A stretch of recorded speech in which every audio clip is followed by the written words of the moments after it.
You are watching another episode of the Broken Controller Club. My name is Ed and I'm your host. Make sure you don't miss all the sweet reviews and special features and hit the subscribe button. It'll be quick and painless, I promise. Alright, so this video is going to get some thumbs down and people are going to look at me like I'm a tracer at a Comic-Con, but I have to be honest. I really wanted to like this game more than I do. I've been a huge fan of Kevin Smith movies for decades now, my favorites being Mallrats and Chasing Amy. And as soon as I heard that Jay and Silent Bob Mall Brawl was coming to Switch, I was really excited because while I feel like a video game version of these characters is something Kevin Smith himself would be more than happy to make fun of, the idea of playing an NES game with these two characters would actually be a great way to make use of all the references and in-jokes available. Unfortunately, I found some parts of this game to be a lot more punishing than fun, and as a beat-em-up, it's just okay. If you've already played the game, you probably already know what I'm talking about, but for those that haven't, let me enlighten you. But before I even do that, I'm going to do a quick intro to these characters in the off chance anybody watching just isn't familiar with them. Jay and Silent Bob are two characters featured in most of Kevin Smith's movies. They made their debut in Smith's first movie Clerks and made their way in many of his other View Askew movies as recurring, major, or lead characters. They're a classic team that you have Jay's constant mouthiness and inability to shut up coupled with Silent Bob, played by Smith himself, who typically only has a few sage lines at most in each movie. So now that we've got that out of the way, let's get into the game. It's an NES game in every sense, except that it wasn't made in the 80s. The game's developed by Interbang, who's also developing another Jay and Silent Bob game called Chronic Blunt Punch. Coincidentally, Mall Brawl was free for crowdfunding backers of that game, and the rest of us schlubs just have to plunk down the $15 for it or get it as a bonus for pre-ordering Chronic Blunt Punch. The game was created within the framework of the NES, just like a homebrew title, so it's not something like Shovel Knight that has the NES look, but actually could never fit in a cartridge of that era. So for that, I think it's awesome and I'd love to see more of it. Mall Brawl's story basically takes place right after the ending of Mallrats, where they helped crash the dating show Truth or Date, saw TS and Brody reunite with their girls, and now they're trying to escape the mall and make their way back to the Quick Stop.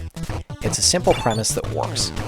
Honestly, I would have enjoyed a map screen or something just to show my progress through the mall, but as it stands, it just shows a quick little picture of the incoming level, and that's basically it.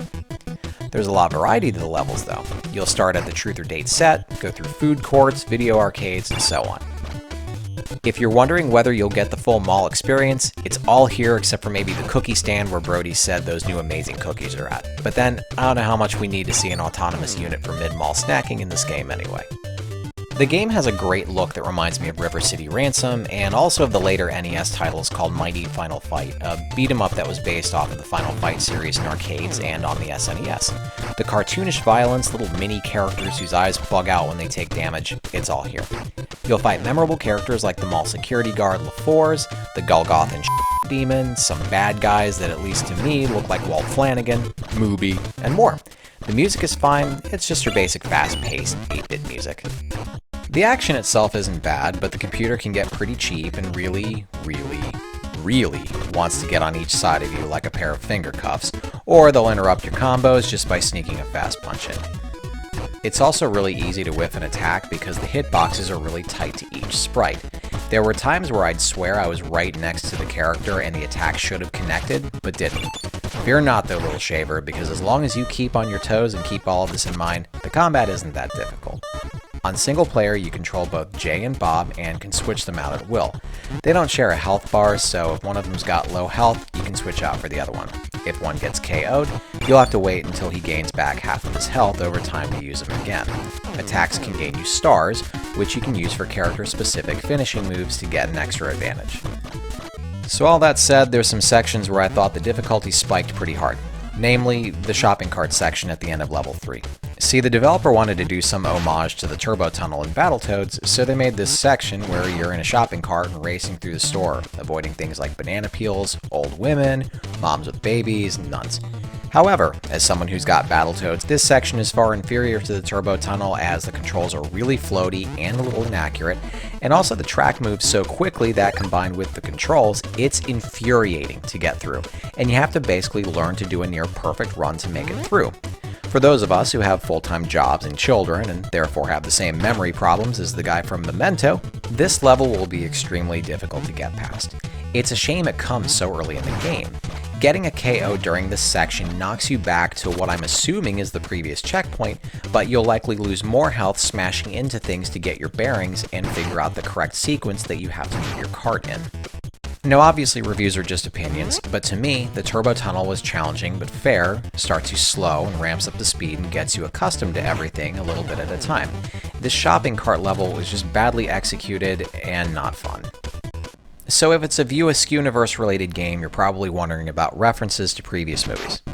This is where I get really dorky, so sorry in advance.